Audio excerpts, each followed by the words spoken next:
Welcome to Doninga, the birthplace of the Mullins dynasty.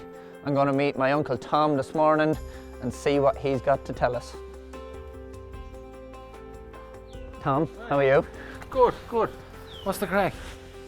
Crack is we're going to run through a few stories, see what we can tell people and get some information about the past. Well, good, because you're getting nothing about the future.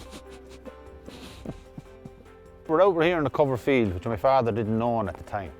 It's about a 25-acre field, and he had the use of his brother's farm. His brother owned this all the time up to the late 80s. I remember in the early 70s on up to maybe 89 or 90, Dad would always have a ploughed gallop here, and this is where I learned to ride racehorses out in this field. We put in the 2 furlong gallop here in 79. Yeah, Willie and Sandra and George and Tony and myself, we were all here that time. We were never stuck for a gallop then, kind of with the all-weather then coming in, this 2 furlong gallop. And I suppose Don Run was trained on it all her life. Never went really anywhere bar racing. This is the original gallop? This is the original one, yeah. This is the very first. I marked it out with my father in 78 or 79. I marked it out. I remember the 2 of us here with twine, and he had his pole tied to the twine, and he walked it all out, and we did it as best we could.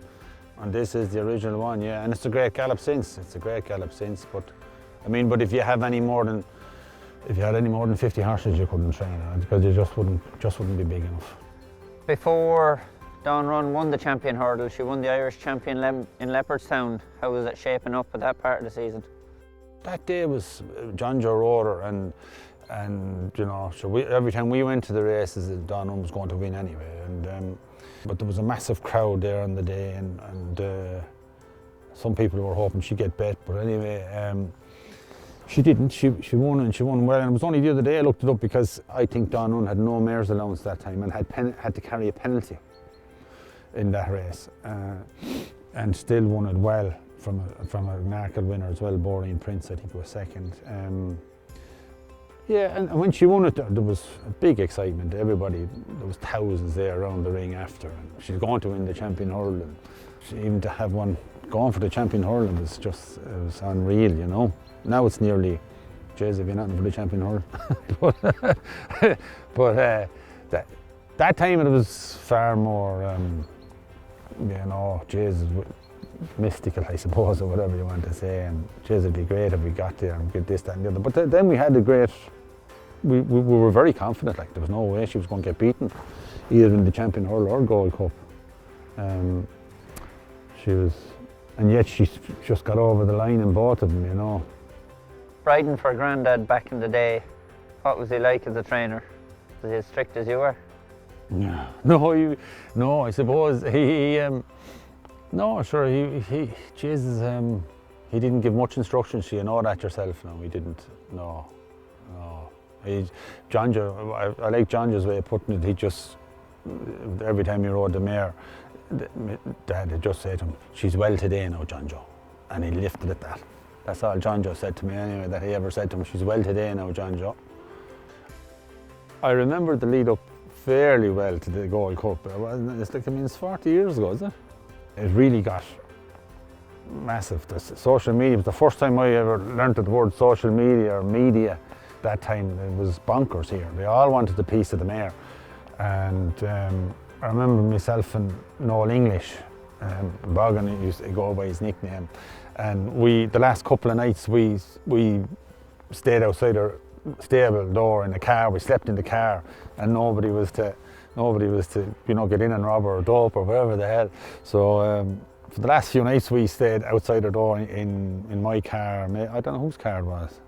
And but Willie used to come in about 2 o'clock in the morning, knock on the window. "Hey, you're some watchman," he'd say. We were fast asleep. I remember that. Willie came in a few times and woke us up. Yeah, he laughed as well as we did. This is the famous stable where your security career went down to Swanee and you fell asleep outside when you were meant to be minding her. Yeah. Was she put here because you could see her from the house, or did she just end up here? No, I think she started off in Hurry Harriet's box over there, and I think she got important and she got too big and she couldn't come out the door of the other box, and that was the biggest stable in the yard. So I think that's why she was put there. And no horse in there since? No horse in there since. No, no. My mother said it was because my father didn't want one in there. Don't know whether that's true or not, but there wasn't any horse in there since. So, and we'll leave it at that, really, you know. On the day when it did come together, I suppose one of the most famous lines is from Peter O'Sullivan, "The mare's beginning to get up." Where were you listening to that? We went over, we got a little private plane, 3 or 4 of us, and into Staverton, which is the airport in Cheltenham. And I was down on this, there was a stand there just at the bottom of the parade ring, or maybe a furlong down. And that's where I was on my own. I didn't watch it with anyone, just watched it with myself. And sure, going by me, she was beaten. But next thing, when they went by the line, I saw all the hats going in the air, and I said, "Jeez, I don't think that's for anyone else but only Dawn running." Maybe she did win. So I spent the next 5 minutes coming off the stand wondering, did she win or not? And I didn't know. So I had to wait for the I don't know, I was waiting for a long time anyway, whether I heard it on the comm. But yeah, it kind of didn't. It was a kind of a, when I thought she was better, I was kind of numb, didn't care. And then when she won, I'm sure, I suppose it was great for my father, you know. It had gone down in history. Yeah, and I don't think they'll ever do it again either. I mean, she was a great mare, obviously, but Tony was the whole thing of her as well. My father had the experience to train a great mare like her. He had all the experience, all the years of training and with horses to train her. Back then, you know, it probably will never be done again. Like, was there more freedom for them to try back then, where now is there too much scrutiny on someone getting it wrong? Trainers for the last 20 years they don't like their good horses getting beaten, but I see Willie now is running horses there whenever he should run them and everything like that. And when Dad was training Dawn Run, he trained her away and he ran in the races that he didn't mind her getting beat.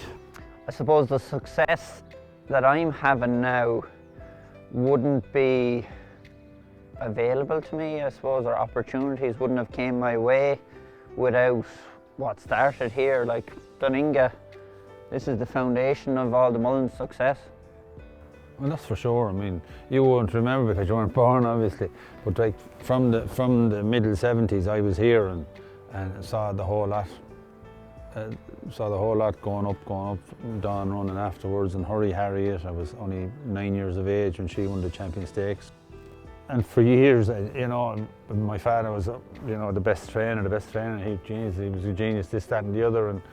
But then in the last 20 years, I really know that he'd have been nothing without his wife, Maury, my mother. So now we'll cut there.